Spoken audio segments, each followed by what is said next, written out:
Yeah, we can. Yes, we can.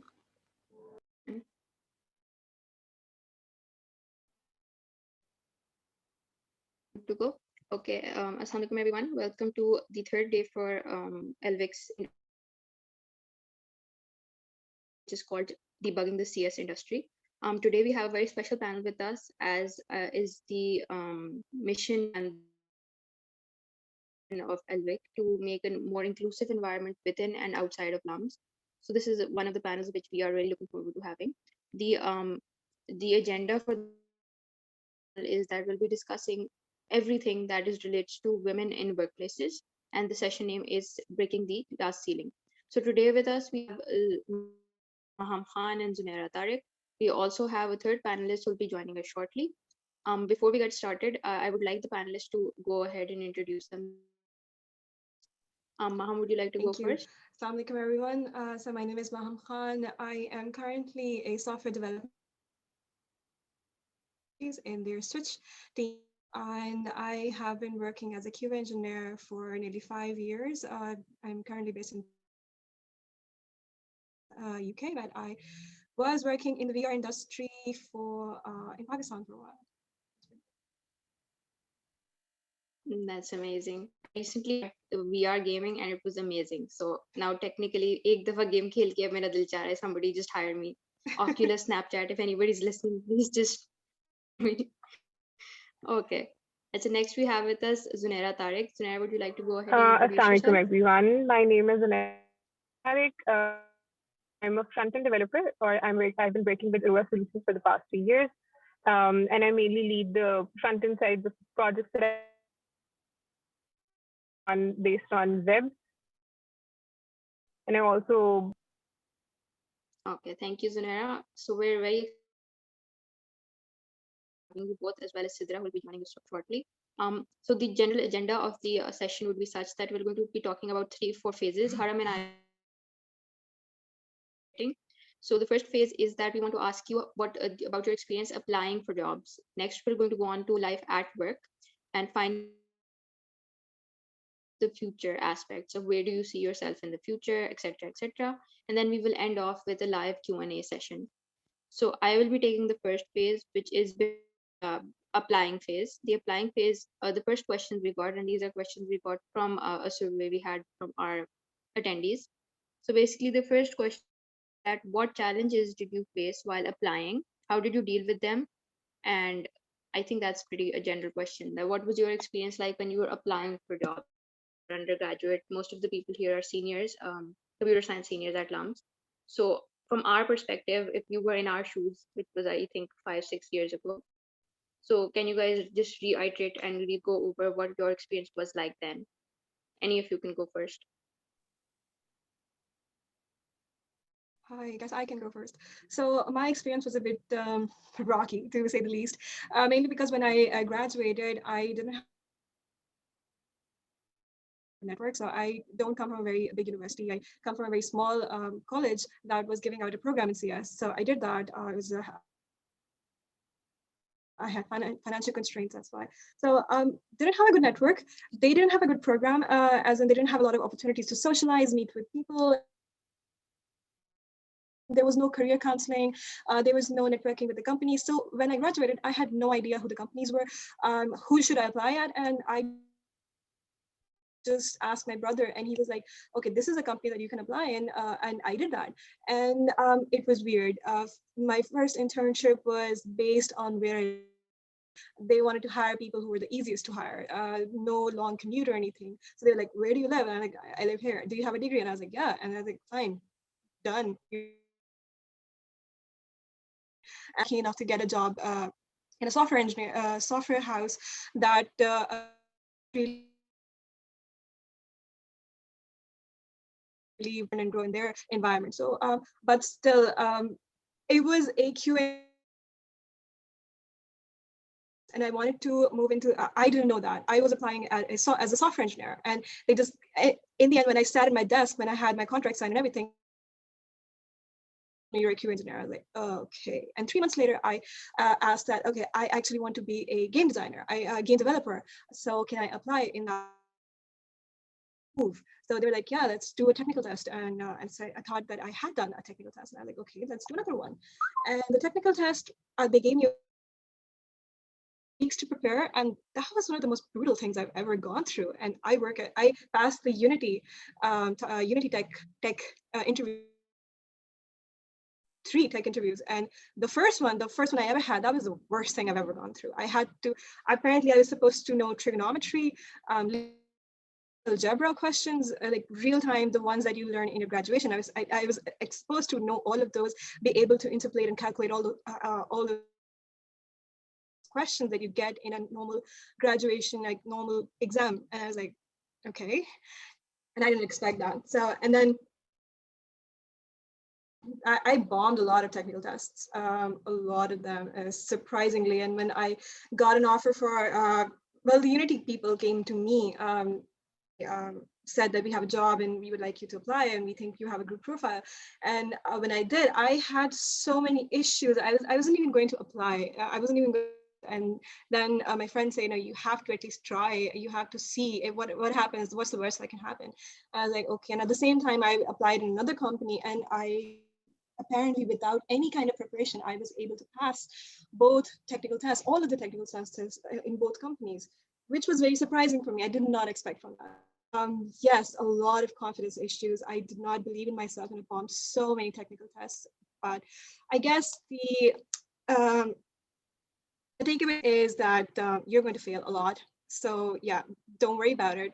There are always more fish in the sea. You can apply more places, and you will find a place will accept you for your skill set. Just keep growing, keep learning, and eventually you will pass. That's such a nice advice, Ma. Building on from that, a follow-up question. I think we'll discuss this more deeper in the game development panel. But just a question, that game development is an area which is very there for women.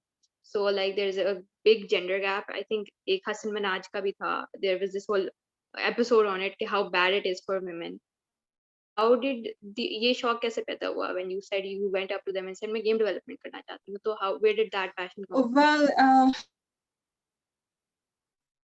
honestly, all of I grew up playing video games, and I have 3 brothers, and 2 of them are actually game designers and art directors.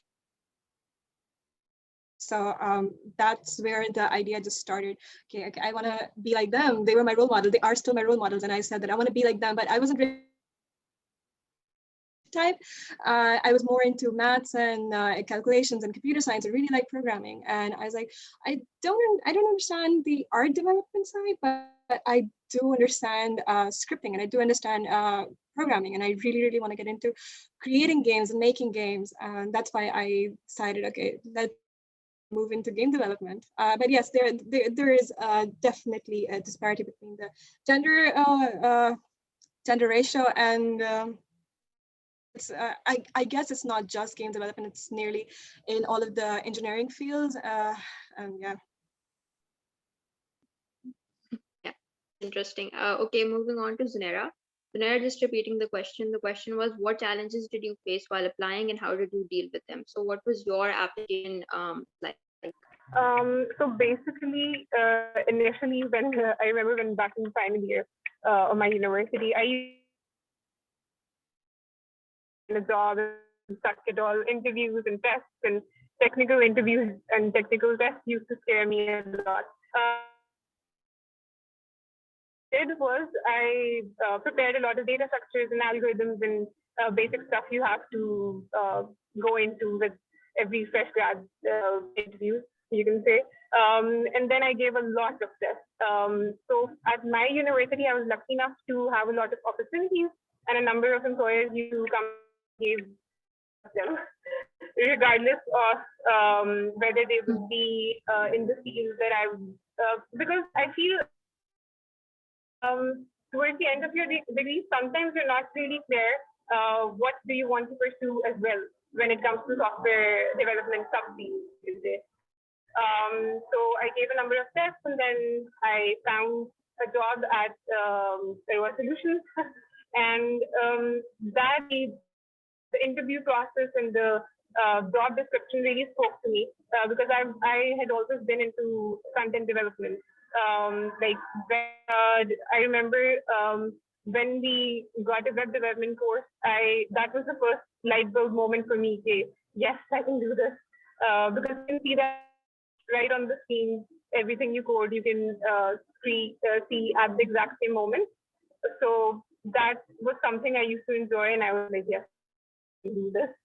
So that was my basic application process, just giving a lot of tests and learning as we go. Because the tests are along the same pattern, you can say. So the more tests you give, the better you're going to be at giving tests and getting a job as a fresh graduate. That's true and invaluable advice. I think both of you talked about giving a lot of tests and failing along the way. That brings me to our next question because we're at that stage. We're still in the process of giving tests and failing them, and just doubting ourselves and having the imposter syndrome kick in. So my next, okay, what are okay, have you ever experienced self doubt during the process of application? And if you did, what kept you going throughout the process, and what kept you persisting? As far as self-doubt is concerned, that was definitely a huge thing. That still is sometimes, which is not the best, but I guess the thing is, comparison is the thief of joy, you can say. So, as you might have heard, it's quite a cliche thing, but that is a very true thing.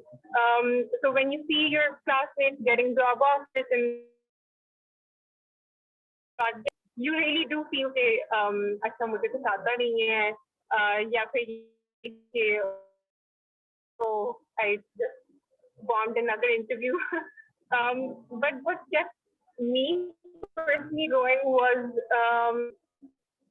because I had a number of seniors and alhamdulillah I had quite a few good mentors who often gave me the advice to just keep on giving tests and that you'll get better with each interview and each test. And that is what actually happened. I saw myself improving and that is at the end what got me. That's amazing. Yeah, I absolutely agree with Zanara that it's all it's not something that is just the first year thing. It's always going to be there with you because and it's not just with us. If you feel like it's just the women, I met a lot of men who hesitate to apply to jobs and who are very comfortable with what they're doing and they don't really believe in what their potential is. So I feel it's a very true, but it just gets amplified with women because of our less numbers in engineering and then less obviously less role models. So how we overcome, I really I find the opinion of my friends really, really valuable, and their judgment. I have been blessed with some people who really believed in me. So having role models and mentors and people who really believe in you, and they say, go take a risk, and they don't really make you feel ashamed if you fail at something. That really helps actually, because then you are free to as much as you want and as much success, and that's all it. You have one job. You don't have 20 jobs at one time. You apply jobs and you get one. So essentially, you're going to fail in 19 and get one. So you just need one success. That's the one important one. So I think it's very important to, and that's why I repeat myself that failure is really, really important to your success. The more you fail, the more you realize, the more ways you will figure out not to fail, and you will have practice and experience of what an technical interview is like, what an interview is. Will get more comfortable with the environment of the high pressure environment of an interview, and then you will eventually. Some people are really good at it, some people are not, and then they need multiple. One thing I would say is, especially for young graduates, is that don't give up hope. Don't get by your failures. Like, it's completely fine. You bomb a test. Everyone bombs a test. It's completely okay. Even if you bomb every single test, there is definitely going to be a job out there for you. Just keep looking, keep your head high, and believe in yourself, because trust me, the belief part is really, really thin out there. So you believe in yourself first. That's right. That's correct. Thank you so much. Okay, moving on to my question on the list is that oftentimes in Pakistan, this is just very specific to the Pakistani or the more South Asian context. When girls are applying for jobs, there is this parental restriction that na karo job, especially in fields like ours because of the male dominance. So there's this safety issue as well. So did you guys feel such restrictions, such limitations at the back of your mind when you were applying for jobs in Pakistan?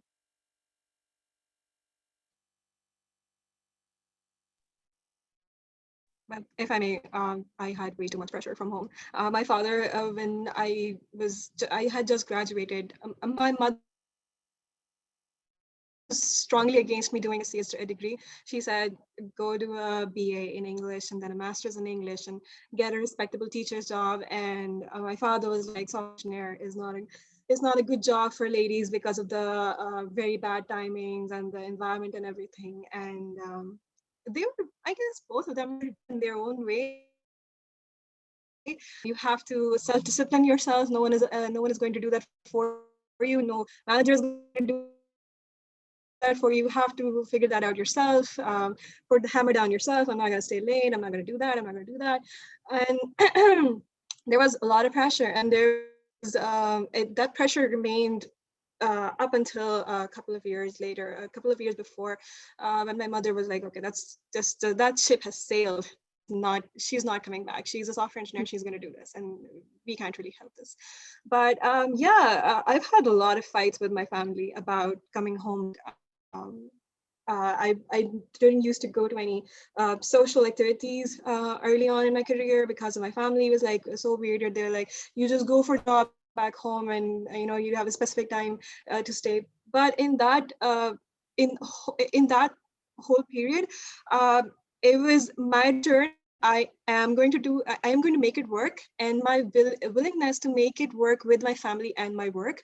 Okay, I want to keep my family happy. I want to make it work for them because they have their limits, and I have to respect their limits. And I have work, and I need to get to a certain point. And then the most important thing was my family again. They did support me. They compromised in a lot of places. They did fight with me a lot, and we've had rough patches, but they did support throughout the time. And my brothers were saints in that matter, and my father was really great in that matter. He didn't agree with my idea or my career choice, but he respected it and he supported through it. And I've had a lot of late nights and crunch hours and 24-hour shifts also, and they were really, really bad. And it was rough emotionally also, not just physically. But yeah, you need to have a support system in your family. In your where you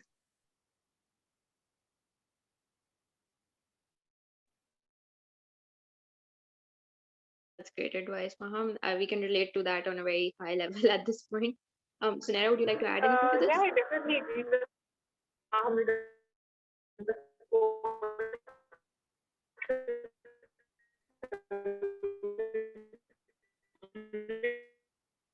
I think our network is not really, very really poor here. important actually.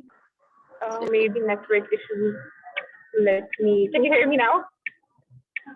think now it's better.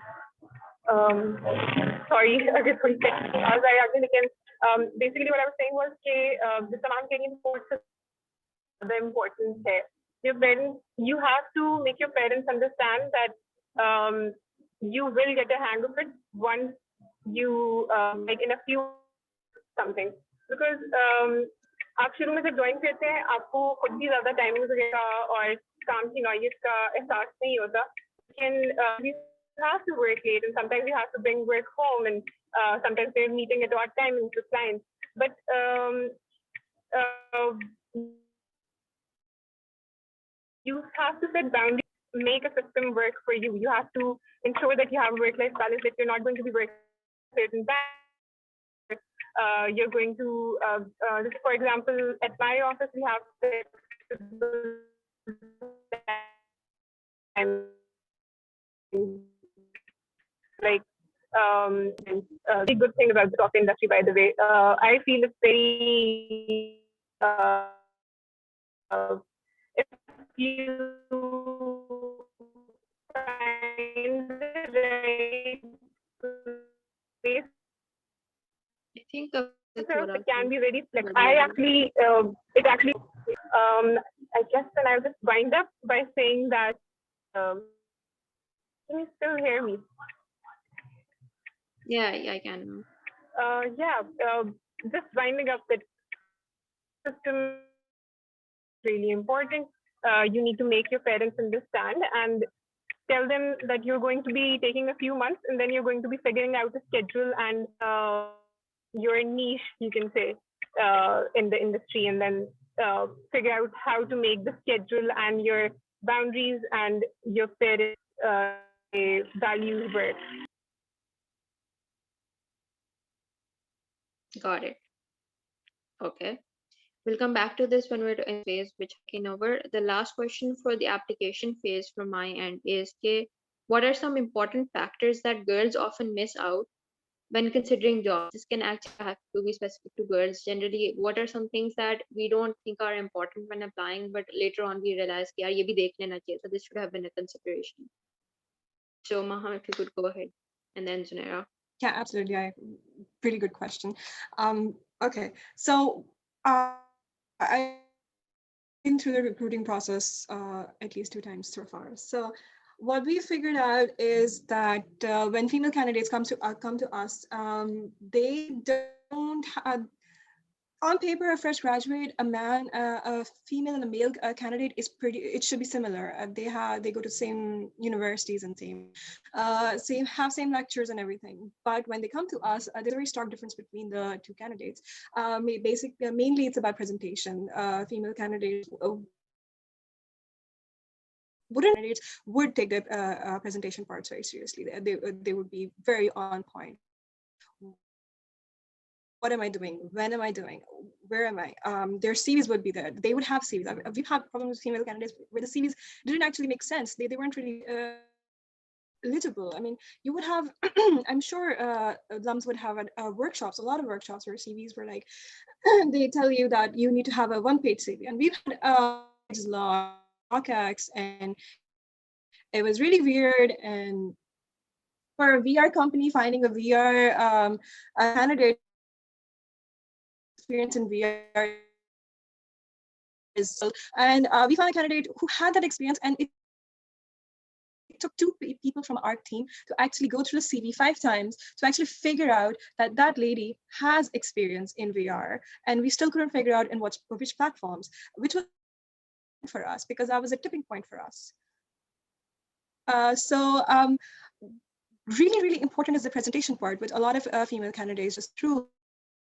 You need to be on point, you need to be on time, you need to be really super professional about this. If you get a call, respond to that call. Even if it's, you don't want to do the job, say no, because then you keep the door open. You're like, always think about your future. When you're applying to a job, don't think about the right now that I know. Maybe you would need a job down 5 years down the lane or 2 years down the lane. And if you make a good impression on the recruiter right now, maybe they will remember you in 2 years.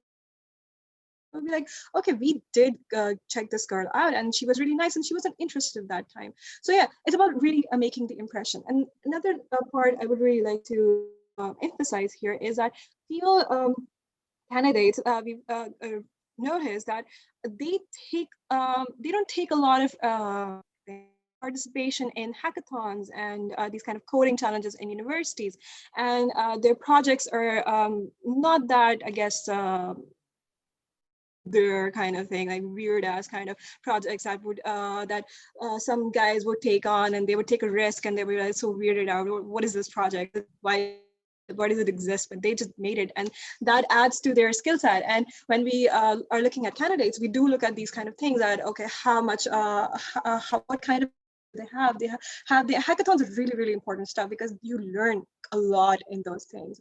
I have personally noticed a female go to the class, take the lecture, and go home, and don't take a lot of part in all of these social activities during university time, which increases networking. They increase your experience in coding. They increase experience in working with teams. They tick off so many points, and I really, really love to emphasize that if you are looking into a career in engineering, start doing it right now. Pick up projects, have work with other people, not just girls, work with guys. And if guys are weirded out by a girl asking you to work in that, get over the weird part. Let them be weird. It's okay. Everyone is weird. Weirdness is going to remain till very long time.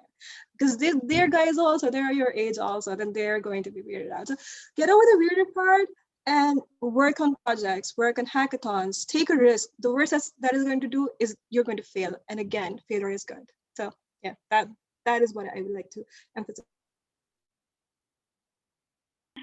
That's such a great piece of advice.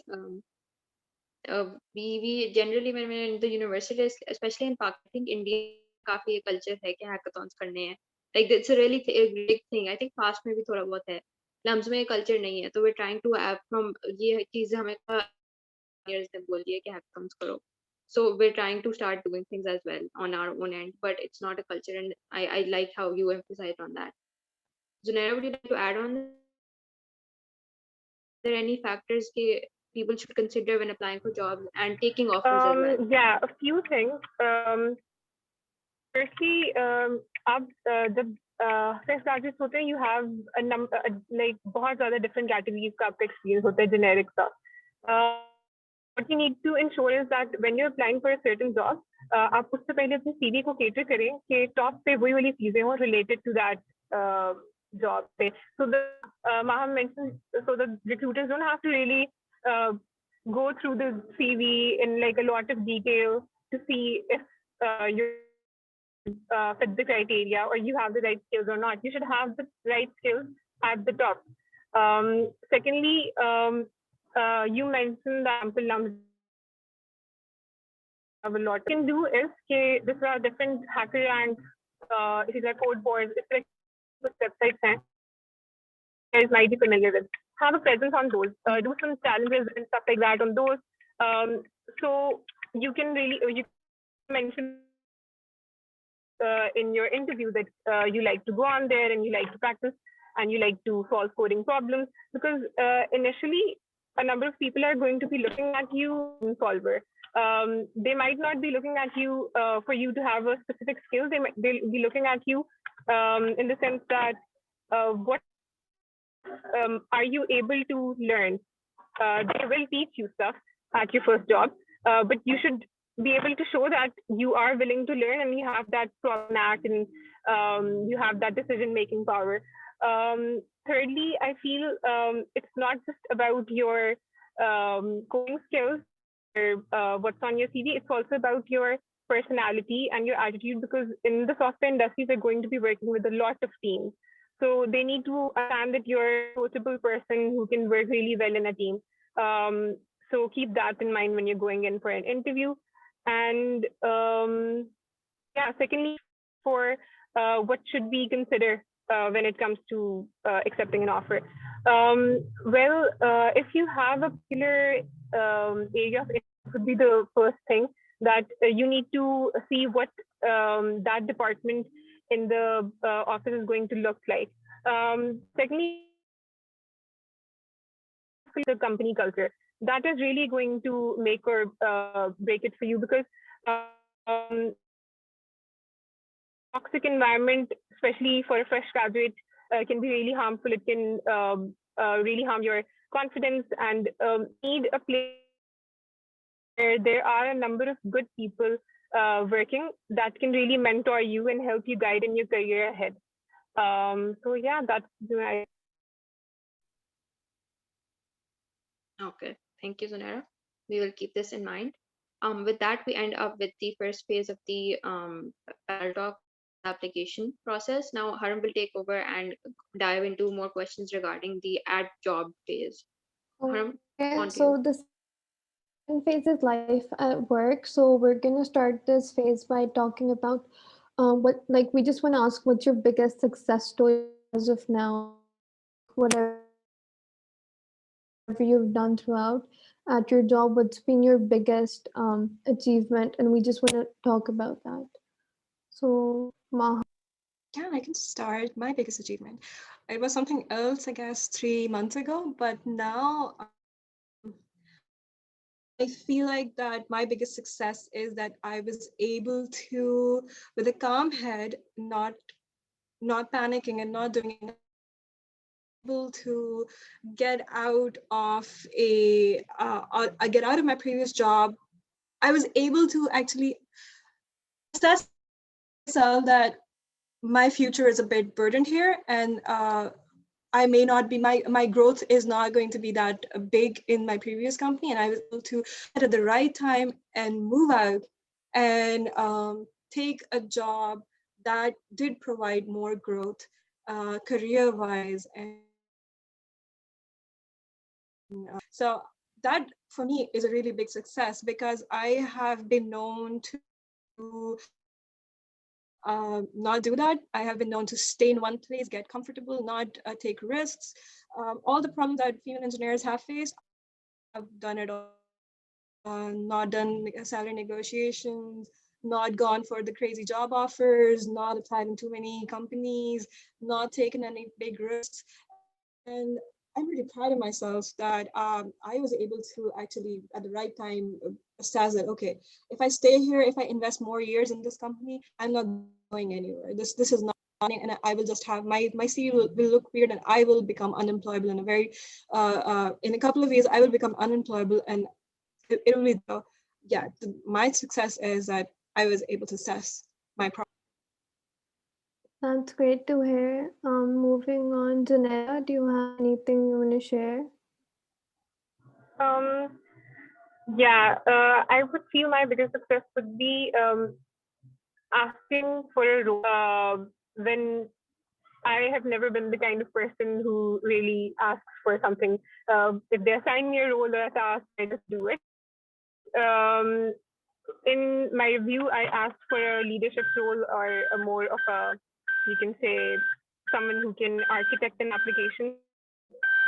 They actually did give me that based upon my me asking, and that is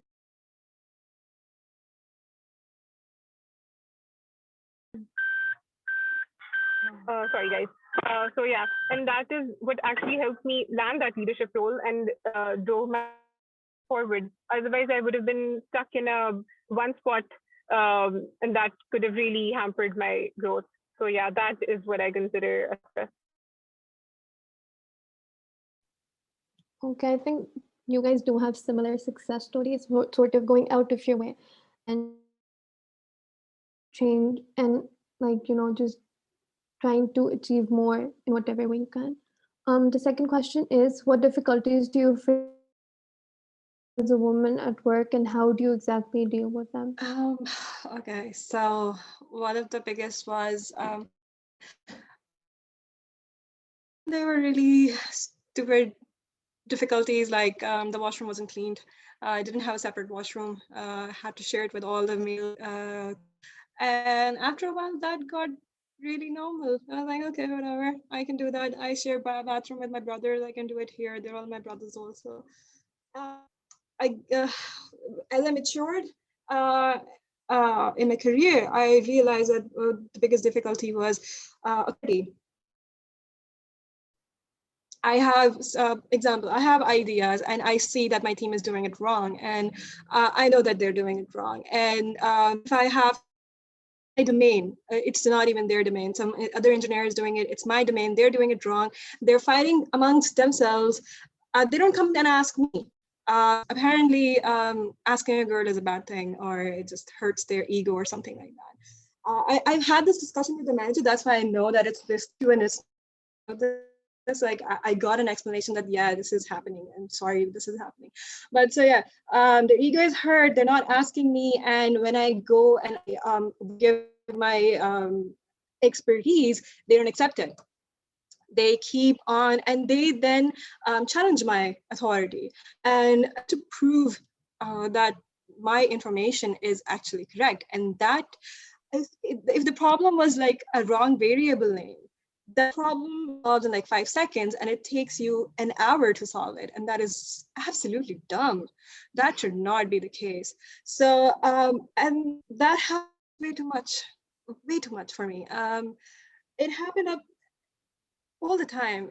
Even when I moved into a leadership position and I started leading my even then, my peers, people who were just as senior as I was, they would openly challenge, and that's not very good. When you're in a leadership position, on an open is not good. Actually, then your team is going to undermine you, and you don't want that. And it's going to undermine you in front of your team, and B, it's going to undermine your growth in the future. So it's hurting you both ways, actually. So authority thing was the one thing that really bugged me, and I couldn't really solve it. And I spoke to my manager about it, and I'm really happy that I was lucky enough to get a manager who was really, really nice and really interested in gender equality, and he really practiced it. And he said that there are some people and we can't really fix them, that they're set in their ways and we can't really do this, and the best I can give is work your way around it, because if I can't solve it, you can't solve it, and we're stuck in this loop right now. So yeah, was this really, really one thing. And the second was, it actually stems from authority and getting your future heard, is that they don't consider you for leadership. They just underestimate you, just automatically, because you're on a normal basis, you get your authority judged, and you get your expertise judged. You're never the voice on one domain. You don't have a domain. Everyone has a say in your domain. So when the choice for it comes in, you're not the obvious choice. You have to go out of your way to ask for it and then prove yourself sometimes. Even sometimes you have to prove yourself, but sometimes be satisfied with that also. It's just it can get rough growing as an engineer in a more lead. It can get rough for some people. It really depends on the environment you are in, the kind of managers you have, the kind of team you have. So again, it comes back to having a toxic, being able to judge what kind of environment you are in, and being able to assess and really getting out of there as fast as possible. Okay. Sure about me, but I've definitely been in situations where people just don't listen to me because I'm a girl. उनकी ego hurt हो जाती है, मतलब तुमने कैसे बोल दिए, and it's just so frustrating. Absolutely, absolutely. Moving on. But hey, you have to. What I learned, don't stop. Even if you have to fight, even if a 5-second problem solution takes an hour to solve, it's not your problem. It's his problem. He should bottle it down. He should contain them. And if the problem is not you, the problem is them, the other person, and their screw. You do you, and you keep doing. You keep showing that you are right, and if it takes you 100 times to prove that you're right, unfortunately it's a bit difficult for us. So we can't really expect things to get easier just by asking. We have to prove it. So as it takes, put in the effort, prove you're right, and prove it 100 times, and eventually someone will recognize. Listen, yes, absolutely. Amira? Yeah. Definitely, जो जो हमने बातें की हैं वो वाली problems unfortunately बहुत ज़्यादा common है for females. Like you really have to fight your way, and you really have to prove yourself. You have to work extra hard to prove yourself, I feel. उसके अलावा I feel जिस तरह and ma'am ने mention किया कि she had to basically she used to have people wouldn't ask her, and then wouldn't really take her opinion. What I also struggled with was that sometimes want to ask a question, but just for the fear of looking stupid, because I was already trying to prove to them that I wasn't, that I knew. I would not ask questions. If I would be stuck in a place, I would remain stuck for a number of hours instead of asking for help from the guys in my team. Also, I was the first dev, basically the only girl who was in the development side. And there was this barrier between guys and girls when I started.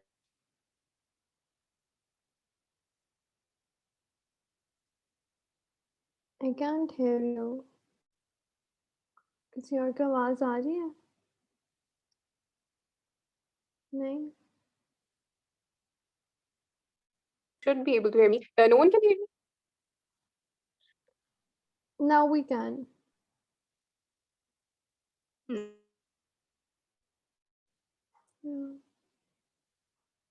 personally.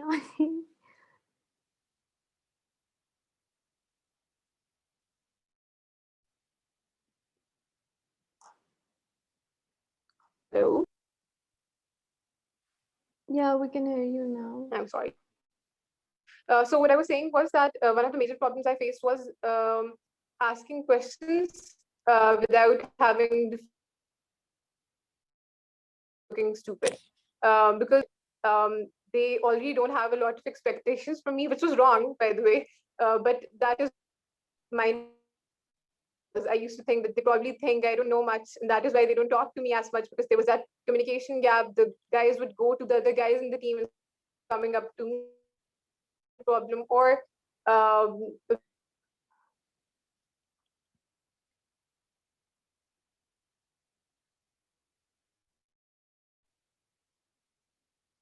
Okay, we can't hear her again. But I just want to say it's their loss that they didn't come to you. They're just losers. but I feel if you start communicating, you really have to push yourself to it more. Then they'll get comfortable as well. Then they'll be able to understand that they can communicate and that you do know thing.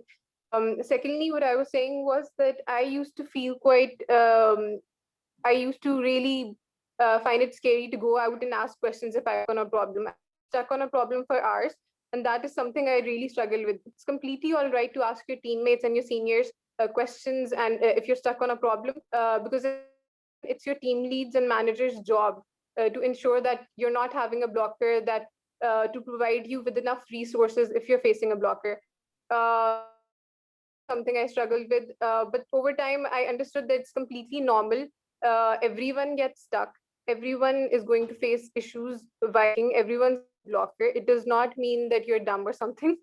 And that asking questions is completely fine. And it's actually helpful for the team for you at the right time.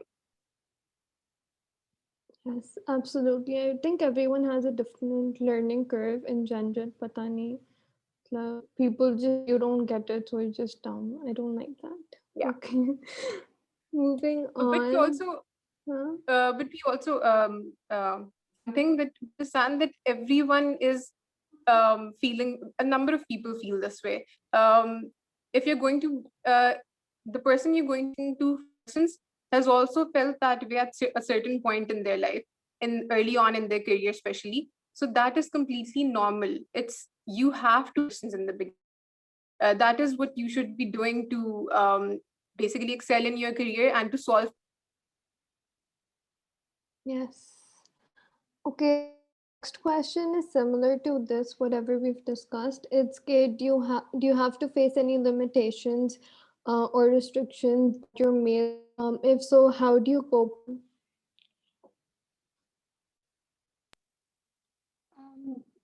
Limitation that your authority is a really huge thing, that male people, your male colleagues won't have to face on a daily basis. So yeah, I won't go into that. A second would be your family restrictions. So your male won't have a problem staying at till 3 a.m. in the morning or staying forever there. Literally, they are okay with that. I have people who decided to live in the office for a couple of weeks. Weird people, manager had to kick them out, literally had to kick them out, like shut AC, shut off lights, no electricity, get out of the office, this is not your home. So and that creates really strong problems, mainly because on paper they're like, yeah, chill, we're so chill, that's why we are here, you don't need to be here. But when comes deadlines, they have different working hours, and you have very different working hours. Sometimes you don't even meet that set person, because if he was working till 4 a.m., he's going to be sleeping till 4 p.m. You were there working the whole time, so you don't sync in with your team. And if majority of your team is doing this, then you're the odd one out. Even if you're right, you're the odd one out. And you need a strong manager there to put the hammer down. Otherwise, you're going to stay in sync, and then comes performance reviews, they're going to call you up and say that, okay, you weren't doing it right, you need to put in more hours, you need to put in more, look at your peers, we are all up for gender equality, and we don't see you as a woman, we see you as an engineer, so we expect you to do the same thing as your male colleagues do. When that comes there, they use the gender equality card, they started using the gender equality card wrongly now, and now they expect you to be like, if he's doing and it's not just family thing, you're going to burn out real fast. Even if your family is cool with it, it's not humanly possible to keep that you can say timetable or routine for a very long time. You're going to burn out, you're going to have back, you're going to have bad health, personal hygiene. So yeah, that one thing, I feel like you can't really do anything about this. You can talk to your team about it. You really need a strong manager for this. Your manager needs to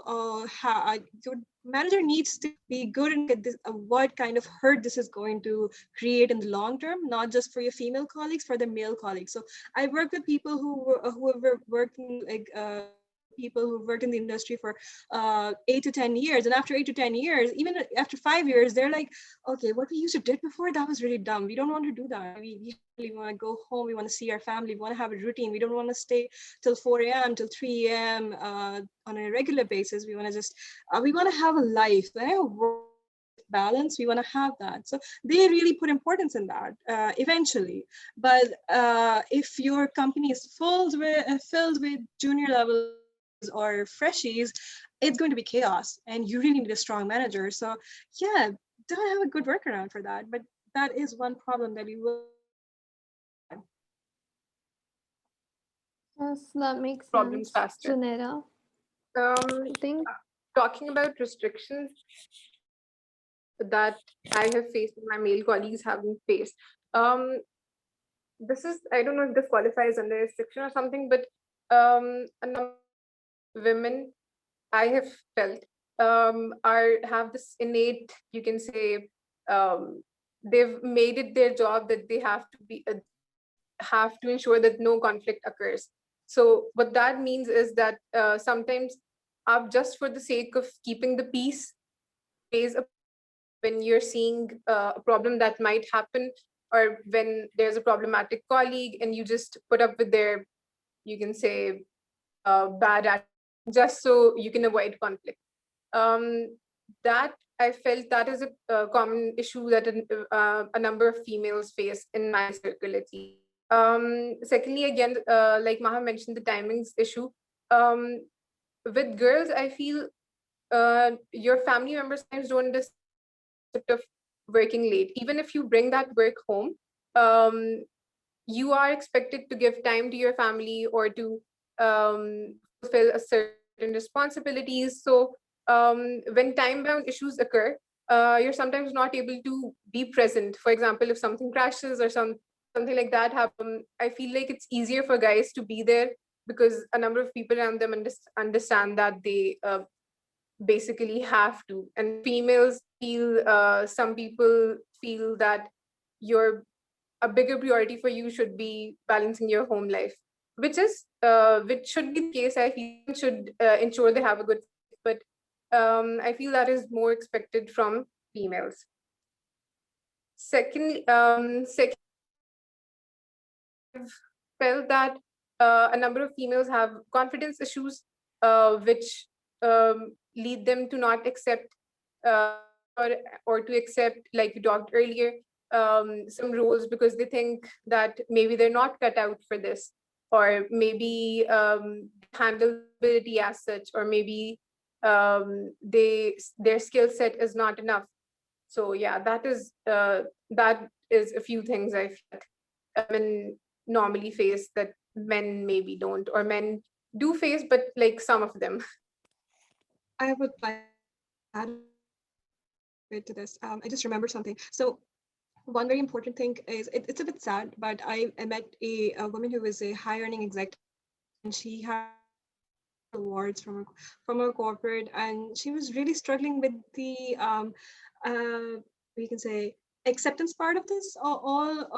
So for her family, again, for her family and for her personal circle, it was more important to have a to have success in personal life than to have success in professional life. So she said that I don't have kids right now, but I have multiple awards every year, and I'm having this really a lot of successes, and which is having a huge impact for the whole big corporation, which is saying a lot because impacting a corporate is something that no one recognizes it, and no one says anything about it. No one you can say celebrates it or congratulates me as compared to my peers or my siblings or my cousins and everything. They get they maybe launch an IP which was not even theirs to begin with, and they will get a celebration out of it. They'll have a party, and if I do something really amazing, people will be like, "Yeah, good job," and that's pretty much it. So that is something that I have also noticed personally. That yeah, your personal successes, unless your family and truly supports you and truly like encourage, there's this support where it's like an understanding that yeah, you're doing this, sure, but make sure the focus, like the personal life, you focus on that, and while you do that you can do anything else. That's a compromise. And there's this support system where they're like really celebrating. They're like, you're doing the great job and everything. So if you don't have that, you're going to struggle with this. But keep in mind that yeah, you're going to struggle with it, but at the end of the day, you're working because it's your choice, and it's going to hurt. It's going to be a bit sad, but you will meet people along the way eventually. This is not it. Like right now, whatever you have right now is not it. You're going to meet new people along the way, and you can choose your own circle, and you can choose to have a circle who actually celebrates your achievements and everything. Along the way in the future, it's going to be rough. It's going to be sad, but yeah, it's Okay, I feel like in general for women it's like your successes are defined by your personal life, whereas for men it's more so for their professional life, which is just sad, but yeah, it's the truth. For the next phase, Anusha will be taking over.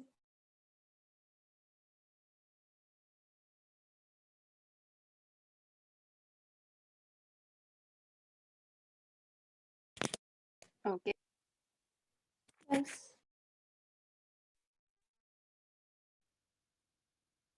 Okay, for our phase, this phase is about आवाज years. नहीं आ Now we रही. choose our second. Okay. अब आ रही है? हाँ. Okay, I don't know what's up. अच्छा, so I was just saying कि जो हमारा fourth phase है या third phase है, sorry, it's about the future. What corrective measures we can take to make it better for and the problems उन्हें discuss कर लें. Now, what can we do to fix it?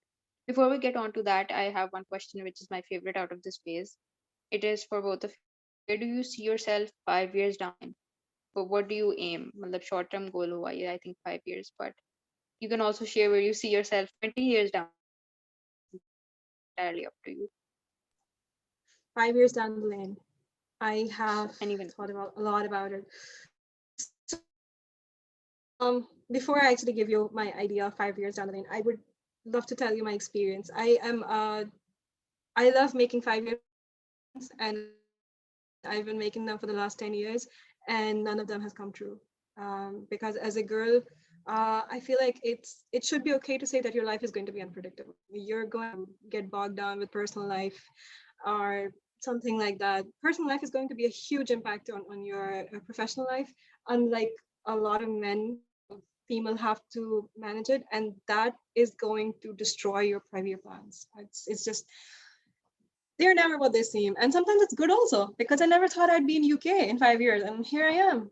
I never thought that I'd be in a AAA gaming studio, but here I am. So yeah, sometimes it's good, sometimes it's bad. Um, yeah, 5 years down the lane, for me, family is really important. Again, because I'm a girl, I let it impact me because it is important for me. But yeah, I would love to have a family of my own, start my own family, have a really good work to life balance. be able to cut the hours and just narrow to the working hours. Don't work after that. Don't work before that. Just work in that time. And yeah, I mean, I just a big career move, and I have a lot of imposter syndrome right now. A lot of people said that I got this job because I'm a girl, and then a lot of people were nice enough to say that you went through a very grueling application process. So it's not about the girl. They took you through hell, and you went through 3 interviews. It's not possible. So yeah, you got the job because you're here, and the company keeps saying that. So yeah, I need to get over that, and I need to earn my keep here. Need to a learning curve, and need to become an industry leader. And third goal is to really make it in the community, give back. I've been trying to do that for a while with PWIC work, and I would like to keep doing that and be able to have a significant, able to impact just one life and help her make a good decision about her career and her personal life. That's me, and yeah, that's my focus for the 5 years.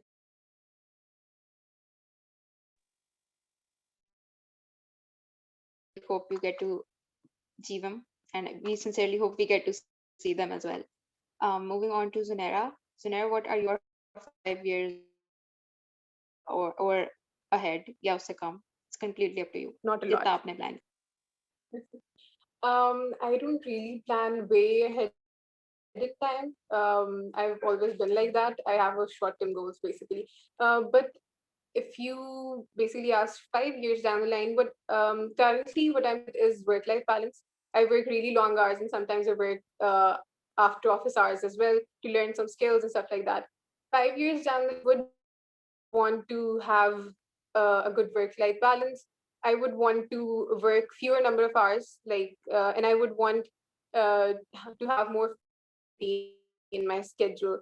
I would want that basically I have enough skills that I can do that people can trust me with that. So that is my 5 year plan. That's amazing. Okay, the next question is, do you think there's a discrepancy in opportunities available to women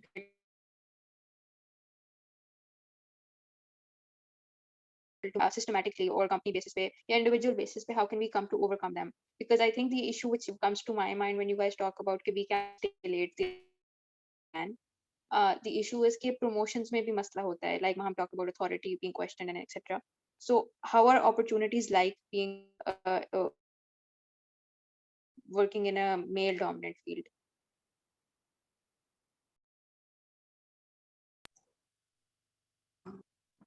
Um, I feel that when it comes to opportunities, um, there's not a limitation in opportunities per se, but the problem is that whatever your limitations are, you're definitely not going to be. For example, girls don't apply for basically roles or something that require long working hours or that require, if the server crashes at 2 a.m., you need to be up and fixing it or something like that.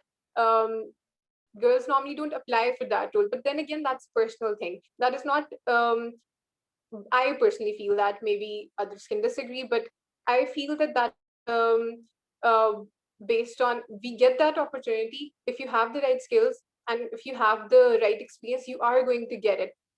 But mostly girls don't apply to those roles because they think they won't be able to do it. And which is why there are you can say there are some stereotypes that girls only work in QA or front end development or stuff like that. The thing is, they choose to do that because of the flexibility it offers, or the you can say ease when it comes to working hours. So yeah, that is the discrepancy I feel, because then they start their career with that, and then they have that particular experience. So obviously they're going to be getting jobs related to that and opportunities related to that. So that is the only difference. If you start in a particular field, and if you have the right experience, if you have the right skills, then I don't think anyone is going to basically cause a hurdle in that. Or if you apply, if you have the right skills, you are going to get the job based on merit. That is the case that I've seen. So yeah. I absolutely agree with Zanara. I don't really see a discrepancy in the opportunities available for women. They can apply to any job out there that their male counterparts can. It's completely open. Some recruiters might have a weird way of going about the interview, and they might just discourage you, or they might discourage the candidate in the background just because of their gender. They can't openly. And it's very specific to just us recruiters. A lot of companies prefer female engineers because of their working ethics, their timings. If they want to have an engineer who comes in time, works hard, and leaves on time, they don't want to be able to pay those high utility bills and a guard that will keep post at 2 a.m. So there's a lot of mess when your employees stay very late. And the managerial side, yeah, I've heard of some recruiters who are weird about it. And as we progress in time, these things are becoming discouraged, and people are changing their recruiting processes, and it is getting better. But yeah, that Zinera, it's a choice.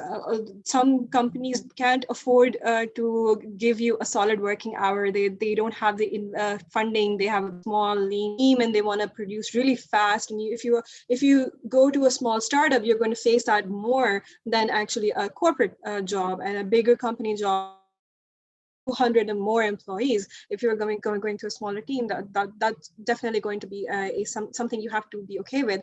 And just because of their nobody wants to stay late, and specifically the CEO, because he really wants to go home and chill with his family and everything. So yeah, it's people just choose female employees would choose to not have their backs broken. I feel like in that case women are more smart than men at 40 realize that they don't want to do that, and it's already too late. Their back is broken, their family is not happy with them, and it's a long road to repair their relationships, and they've missed a ton of parties and a ton of family time, and there's no going back after that. And women, after 5 years of career, they get smarter and they choose, okay, we don't want this. We are here to work, to have an employment, to earn our keep so that we can have a better life. If we don't have time to live that life, what's the point of having a good job or having a lot of money? So, and I feel like people judge you for choosing this, and that shouldn't be the case. If you choose personal life over work life, and you say that I want to have a balance, and I want to have a career, but I want to have a normal career. I don't want to go out and be the Bill Gates or Steve Jobs of Pakistan. That should be okay. Should be okay. It's their choice, and they're doing it. And some people would love to burn their personal life to become the next Steve Jobs, and that should be okay also. Personal choice. And the problem arises with judgment. When people judge you, and then you have to go out and prove yourself. Okay, no, I'm an engineer, so I cannot choose these jobs. There are so many job opportunities. There's so many. When I was a graduate, I didn't know that QA existed, and when I found out that QA existed, I didn't know that there was a path I could take in QA, which would lead me to a more technical job than a more normal or a normal QA job and available stuff. And that's where counseling comes in. And you have so many opportunities, and people don't know about these opportunities. What's in it that you, when you're a graduate, you just get that job, you join that job, and after 3 years, you have that very specific skill set and very specific. Shifting to a new job is just difficult for you, and you're not going to do that, and you're just stuck in that circle. So you're stuck in self-regret and circle where you can't shift your jobs and your careers, and you see a path that you can't take anymore. So yeah, I feel like the bottleneck is not opportunities, is about it's about the exposure that graduates get during their university time. And I feel like that's where things are lacking. Companies come in to hire software engineers or QA engineers. They don't think about anything else, and they don't tell you about anything else. What are other jobs? As a software engineer, what else can you do? As a QA engineer, what else can you do? What are product management roles? What are project management roles? What are business analyst roles, data analyst roles? There are so many so many roles there are so many paths you can take, and I feel like bottleneck is there and not. Okay, that's really reassuring to hear because we always thought कि शायद discrepancy होती है. अक्सर सुनने में आता है कि for the same job females get paid less. I don't know how true that is, but that's something we just thought, and so we just had that question in mind. So we're glad that's not the case. About the pay thing. Moving on, Can the I last. answer the pay thing? So the Hmm. pay thing is I have always been underpaid my entire life in comparison to my male peers, and it is not because I'm a woman. It's actually because I cannot negotiate my skills, my pay. So literally this happened. That I started a job, I accepted it, I left the company, and I went to start talking to my team, and they were like, "You're paid way less, like way less. What happened there?" And I was like, "I just asked the number," and they said, "Okay." And then I asked my manager, "What happened there?" And he said, "I can't give you more money if you don't ask for more money. I can't give you money you asked. Gave you what you asked. I couldn't do more. You should have asked for more." They had a budget, example, they had a budget of 70 to 100. I asked for 60, and they said okay. And they're not going to do this for you. You have to ask yourself. So the gap is not actually because they don't want, it's a gender thing. It's basically the negotiation part, that as a woman, I was more grateful to have a job and people were willing to give me a contract than to think about, oh God, they're paying me less, I need to ask for more. And for men, they just ask for the moon. They go on an they know that if they think they're going to offer, they're going to ask for a ridiculous number, and such a ridiculous number that the recruiters will laugh. We can't give you that. Don't be dumb about it. And then the negotiation skills will start, and then they're going to come to a suitable number. And we don't do that. We are notorious for not doing that. So that. Yeah, that is definitely. I've seen it with a lot of like female friends as well, and myself as well. Like I personally asked for half the amount I got paid later, and that is Alhamdulillah, my company management was good enough. Okay, this girl doesn't realize what she's worth. But we need to, I feel most girls, especially fresh graduates, when they go into a job, they don't realize that it's not just the company doing them a favor and offering them a job. They're going to be adding you. They're going to be contributing to the company's growth and contributing to the company's, you can say, income. So I feel like the females, we that you think of it as a, oh, they're doing me a favor when they're giving me a job. It's a, you're helping them, they're helping you. So always keep. So that is exactly, as Ma'am mentioned, that is where the pay gap things arise, because people, females are kind of bad at negotiation and realize.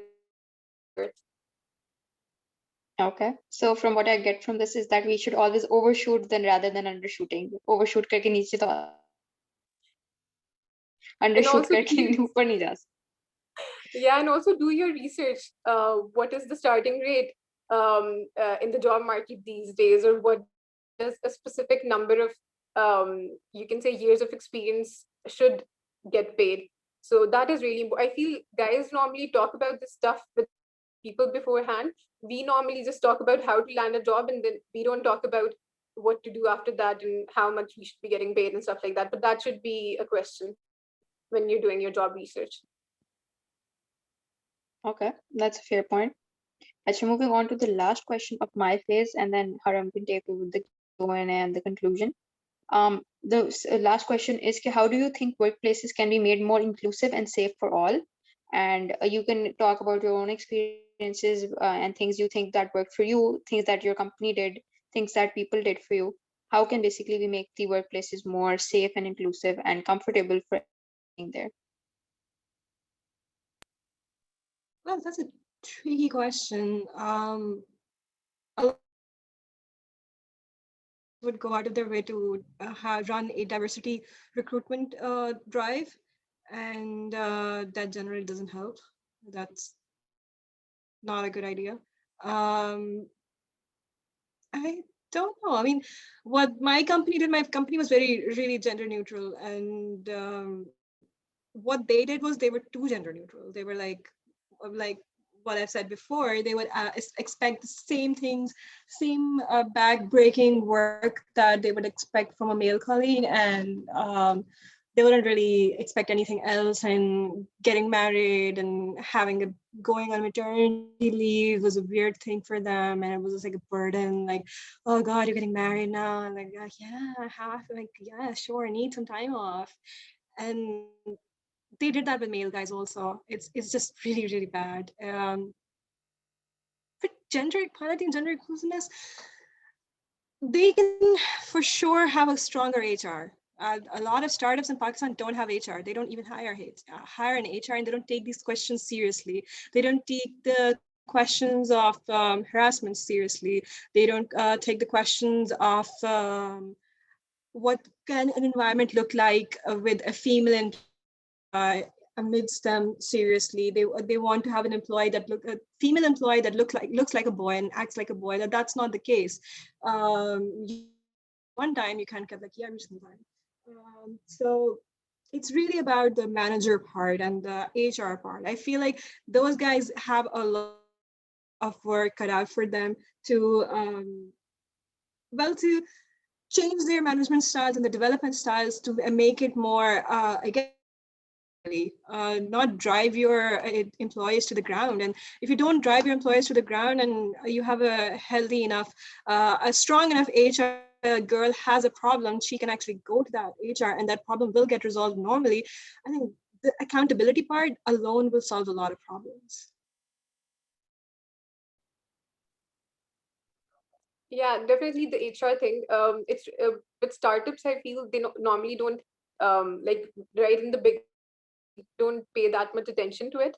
But that is a really important factor. I've seen places that initially, if they have 10 employees, they won't have any females in them because females get intimidated if there are no other females, and then none of them take the job or something. But then once when one applies, then it gets the ball rolling. So having a good HR that and another thing I feel a female in the HR department, that because I feel girls find it easier to talk to about their to females, at least for a smaller company. What my company did was exactly that. They have a very nice I wouldn't call her the HR. She's the people and cultures manager. So she has a very nice, friendly nature. You can discuss everything with her basically, and she can find solutions problems. So that is, I feel, what's really important. Having a good management in place that you understand that you can approach. They really make the HR approachable, so females can discuss their problems. And normally there is a solution to every problem. We just need to ensure that we communicate it to them on time. That is, I feel, what can help females in other workplaces. Having an understanding management and an approachable management. That makes sense. Because I've heard a lot कि healthcare कह रही sorry, childcare बहुत help करती है for women who have families, who have kids. So things like that also help. If it's a factor for men, but for Yeah, mothers specifically. yeah. People with, for example, like places with daycares in place, or work from home friendly policies and stuff like that. That is what's going to attract a female to an organization. So yeah, if you have And a lot of times, females present the solution themselves, and the management is just too lazy to accept the solution. They're like, we will pay yeah, for the nanny, we will pay all of the baby stuff and food and everything. We just need one room. Can you spare just one yeah, room for that? And that's all we need. We will set up everything. We'll buy the furniture. We'll do everything. And even then, management is like too lazy to give them specify a room and write that down in their books, and then have a caretaker who cleans it up on time, make sure that no one enters this room, make sure that it's not that noisy, or maybe install some noise cancellation stuff and everything. Um, it's just laziness. A lot of women I've met have volunteered all of this investment for their company, and they are unable to do that. That's sad. That's extremely sad. I hope that gets fixed soon. I think that's enough for the corrective measures and the future part. Haram, would you like to take over Yes, so we for the have next a phase? question in a box, which is about the age gap. So they're just asking how it's like working with people who you have a huge age gap with. Considering in university when you're collaborating with people they're around the same age. So I feel at any organization you're going to be having people of all ages. With startups, I feel, however, that you normally have people up to like 30 or something in your teams, but like not very old. And they're all, people 5 to 6 years younger than us are approachable. We can say that is not a problem. But with older people, what I would suggest is that, as I mentioned, they're going to be people of all ages at an organization. Um, so what you can do is you can maybe as a fresh grad you can ask your colleagues what their nature is like, the older person that you're kind of intimidated with, and you can basically observe how other more experienced employees are doing it, and then you can do that. But people are generally nice if they're basically, even if an older person, if they're going to be a nice person, it's going to be easy to approach them. You shouldn't be intimidated at all, even if they seem like you don't know and you don't have a common, you can say, mutual interest or something, but you're going to find a way. It's not, just observe and assess how others do it. Yeah, I agree with Zana. Also, I've always worked in startups. So as she said, it's in startup generally the age demography would be somewhere around 20 to over 35. It's very difficult to find that. And in this scenario, it's not that age gap, it's a lot of experience gap, and the age gap is not a problem for me. Experience gap with that problem, that I'm working directly with someone. I was a fresh, no knowledge, and I was working directly with someone who has 8 to 9 years of experience, and they know what they're doing, and they don't have time to for my mishaps and my screw ups. But generally, I find that the older the person is, the more considerate they would be of your mishaps, and the younger the person, faster they're going to get frustrated. So I actually paired nicely with my manager, who was about 10 years older than me, and I met some executives from Northway Solutions who were consultants, and they were also again very nice. And I found with them it was the approach sense that give those vibes that you're a you're here to learn, and you're humble and extremely respectful of them, and they will immediately pick up on those vibes, and they will be at that. They get really weirded out by the cocky ones, the people who are super arrogant, and they're like, we're the superheroes, and everything. That's the one. Those are the ones that they're not very appreciative of. If you're respectful and you're humble, I think generally they'll be very nice to you. Of course, the point where the I think the hesitation comes when you have to ask questions, and you're like, you're wrong and you're making a mistake, and you want to ask a really old and he's really experienced, and do you feel like, should I ask them? Should I ask them a third question? Should I ask them a fourth question? Answer is yeah. Just be nice about it, and just be super like mindful about it. Make sure that you have done all of your research first. Not go and ask them how to turn on your PC. Do your own research first. Try all the solutions possible that you can think of, and then go to that person for the full. I've tried everything. I just cannot figure it out, and they will respect that. I've come to realize, I've not worked with very older people, but I've come to realize that the research part is the one that they appreciate the most. You've done your homework. I agree. I think being a long way in general in life as well. For the next question, it's basically if you could, if it's basically what would you do differently if you were still in your undergrad to be better prepared in general for the industry?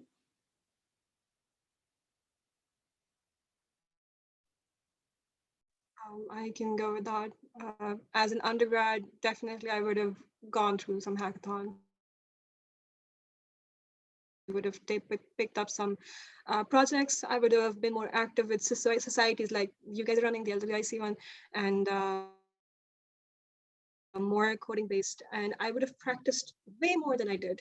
I thought I was good, but I was so wrong. And I feel like that as a graduate, I should have worked on more real-time projects than just on university projects. Try to create something and not alone.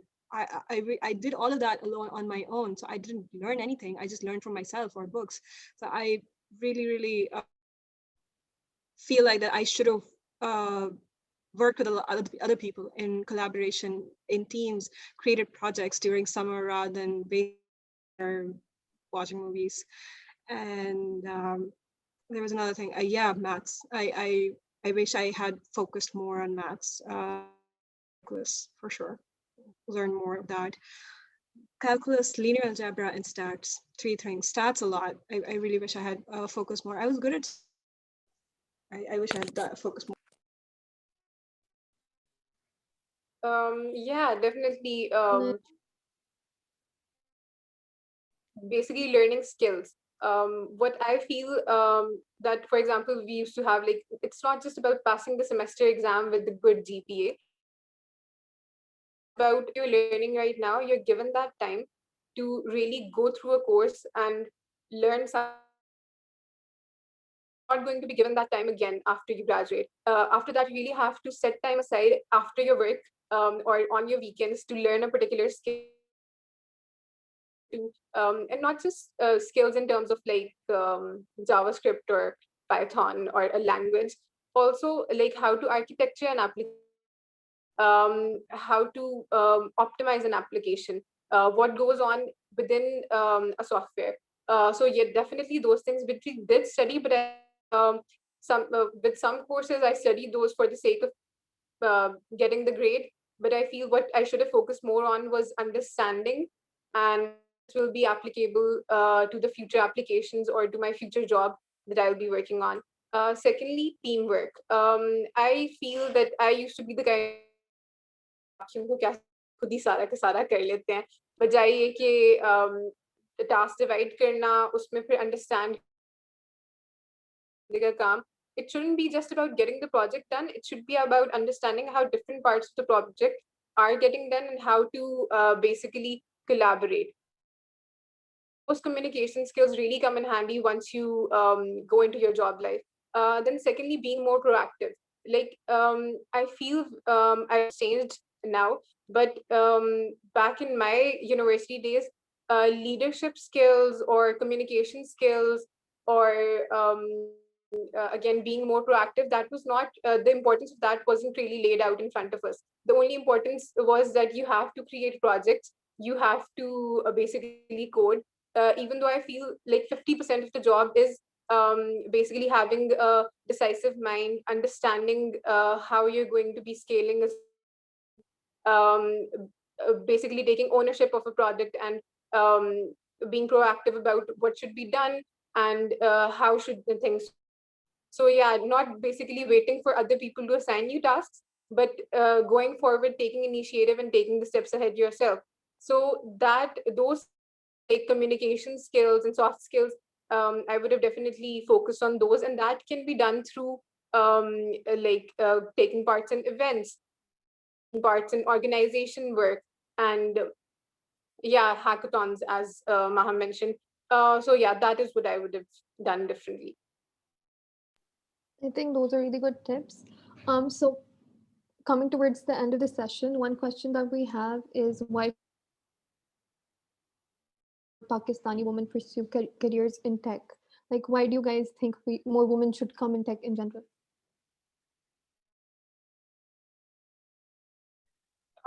I find tech to be a really good industry for females. I feel once you get a hang of it, like once you understand it, which is going to take a couple of years at least, you're really going to begin to find a niche and find a way to make it work for you. What you can do is you can develop a skill, and have to um, suppose you have to take a break to stay at home, to take care of kids. Yes, your typical things, but yeah, that can happen. So with that, freelancing and just taking on consultancy work and stuff like that really easy with software development, I feel, or the computer, the CS industry in general. Other than that, the I feel creativity something that is really essential to our field, and a lot of females are really creative. So I feel like they can find it really interesting. If you get initial, oh my god, I don't know how to code, I don't know how to program, you can do it. You just need to understand that you can do it. You just need to learn how to, like with every other field. So with those two things, I feel that it can be a really good field for women. For example, if you want to limit your working hours to instead of working like 5 days a week, you want to work 4 days a week. You can do that with your own thing later on, which is um, which you can say, which I can say that you can figure out after like a few years in the industry, when once you have your niche and once you um, have made connections and network, your network is strong enough that you can get clients and do your own thing. So yeah, that is something I find really positive about the industry. I completely agree with Zanara, and I would love to build on that. Okay, it's very easy. And it's one of the few industries where starting up is going to be a bit rough and difficult, but eventually, after 5 to 6 years, it's going to get. Then you can choose your own path, and then again, the ability to carve out your own working hours, your own working workplace, flexibility to working place, and as a software engineer, you can choose that. You just need to be good at freelancing. Personally, but I would love to, and it is a path I can take eventually. If I want to, I can take it. And then with that, the bonus here is that it's a high paying job. It's not a low paying job. It's a good job. It's good money. It's not less money. So why not? It should be about financial independence, and it should be about your contribution to the economy of this country, and it should be about your skill sets.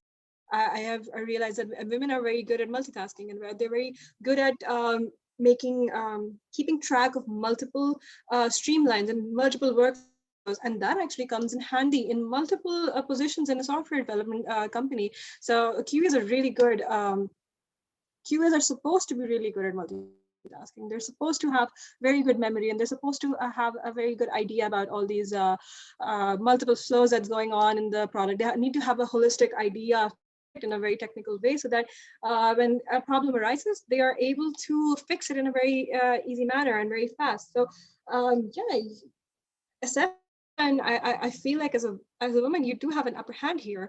And eventually, when, as Nara said, that eventually when family part comes in and you have to have babies and you some time off, it's easier to actually come back. So I know this lady. I think she's now the vice president of PWIC. But she took a 13-year gap. She got married, she had kids, she moved, she was a housewife. And then after 13 years, she decided, okay, I want to do something with my life. And she started learning on her own with Udemy courses and all courses available online. She just learned and started applying. And she's a level 2 SDE now in Microsoft. She was in Seattle, so she was able to get into Microsoft. But right now she is. Imagine you're like in your 30s, mid 30s, and you're a medium level ZE. It's not a bad idea, but it's still going to be good money. And at that age, if you're financially restricted, that's going to be good money. A lot of people come to me with saying that we're not allowed to go out. Our culture, like our family system, restricts us in doing that. How can we earn online? And I always tell them that, yeah, content writing is good place to go, but you need to be able to look at the money part also. Look at the money part. Aim for the stars, aim for the 6-figure salary, go big, go earn big. So yeah, software engineering is a good industry for that also. Okay, so last thing, any advice for girls applying for jobs right now? I think I can use some advice as well.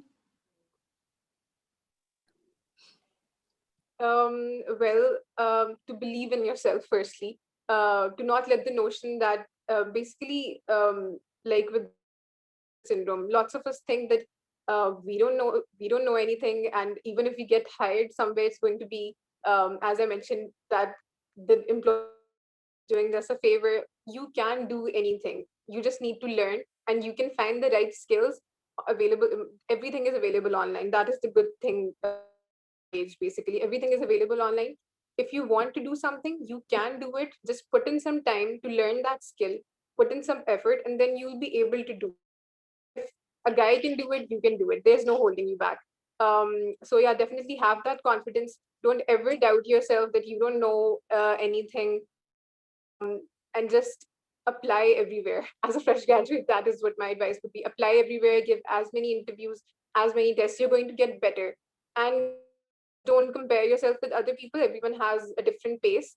Don't let you can say, don't let your goals be dictated by society. It's okay to have a certain, you can say, goal. It's okay to want to apply to a certain field, and it's okay if you want to take a break and then apply to a certain field. But yeah, that is advice. I completely agree with Zina.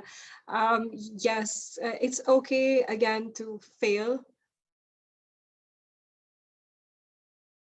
Your failure is your road to success. Figure out where you can fail and why you're failing, and then move forward with it. Don't give up. Never give up. My cousin gave me this advice when I was just about to graduate. He said, apply in 20 companies, and if you don't hear back from them, 20 more. You don't hear back from them, apply in 20 more. Keep applying until you get a contract. And there are way too many people hiring right now for this to not be successful. And he was absolutely right. Put yourself out there. As a woman, what we generally don't do is we don't put ourselves out there. We don't apply. If we're applying for a job, we will apply for just one job, and we will sit back and relax and say, okay, either I get this job, I don't get this job. I will apply to other jobs after I get an answer from this one.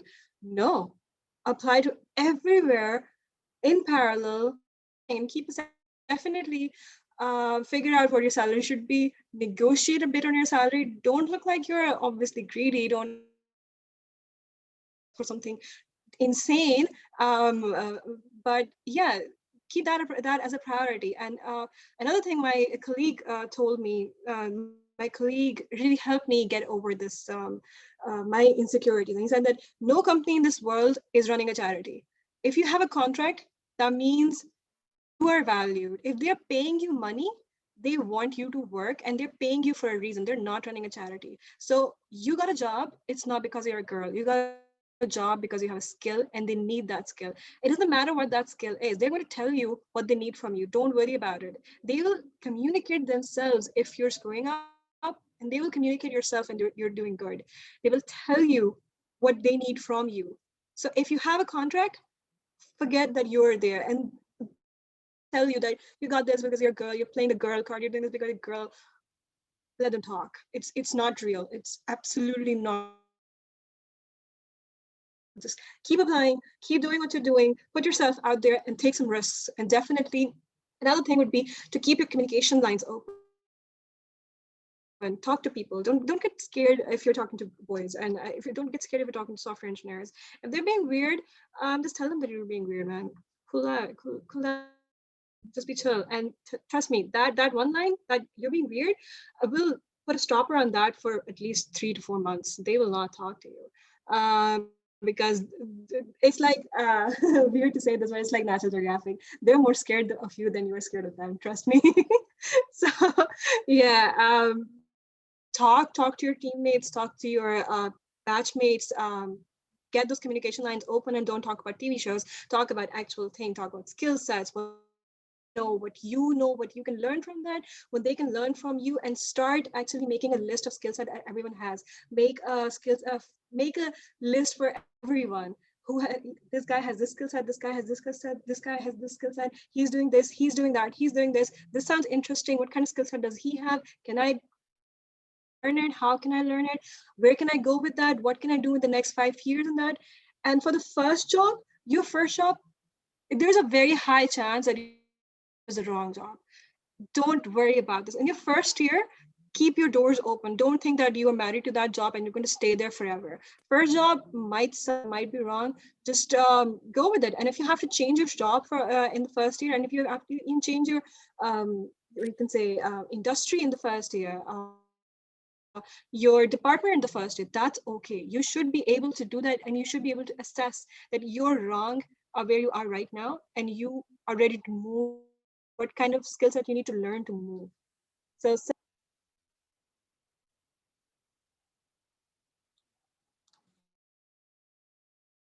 That's great advice. Lots and lots of great advice for us today. Okay, that brings us to the end of our panel talk for today. Thank you, Maham and Zunaira.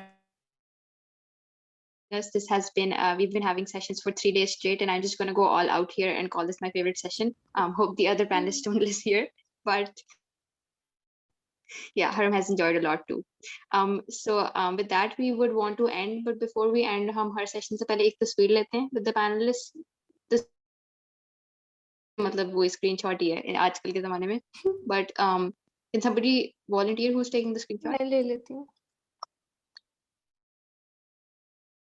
Okay, एक second, I'll leave from my phone ताकि मेरी तस्वीर हट जाए.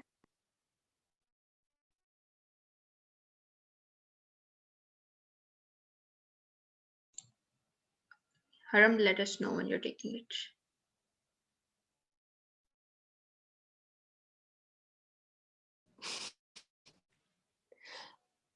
1, 2, 3. And Nusha, तुम्हारा okay. Done. Okay. It's done. With that, I think we have reached our end. मेरा थोड़ा सा mic faulty है laptop का. Once again, thank you both for joining us. We learned a lot from you guys, and I'm pretty sure the attendees learned a lot too. And we really enjoyed the session, and a lot of this was relatable to us. So thank you for giving us your time. Thank you for giving us your advice, and we are going to abide by it. So thank you so much.